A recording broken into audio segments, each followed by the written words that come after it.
Gethsemane. Then Jesus came with them to a place called Gethsemane, and said to the disciples, "Sit here while I go and pray over there."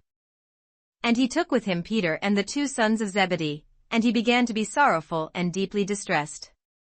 Then he said to them, "My soul is exceedingly sorrowful, even to death.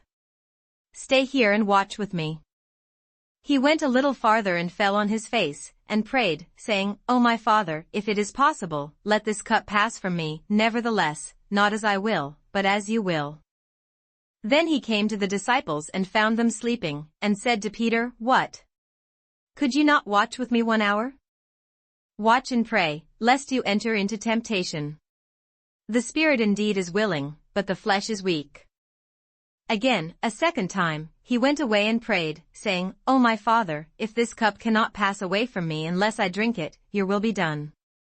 And he came and found them asleep again, for their eyes were heavy.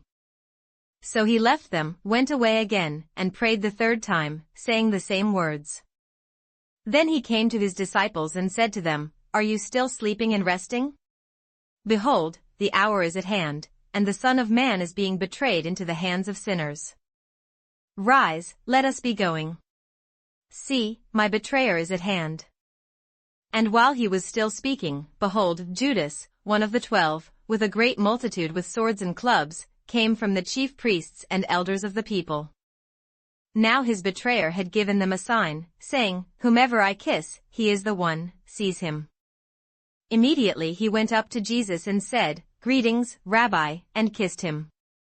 But Jesus said to him, "Friend, why have you come?" Then they came and laid hands on Jesus and took him. And suddenly, one of those who were with Jesus stretched out his hand and drew his sword, struck the servant of the high priest, and cut off his ear.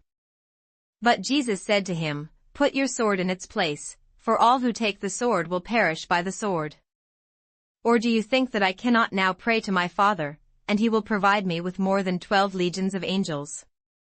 How then could the scriptures be fulfilled, that it must happen thus?"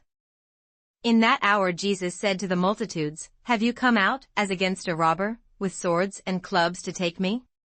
I sat daily with you, teaching in the temple, and you did not seize me. But all this was done that the scriptures of the prophets might be fulfilled." Then all the disciples forsook him and fled.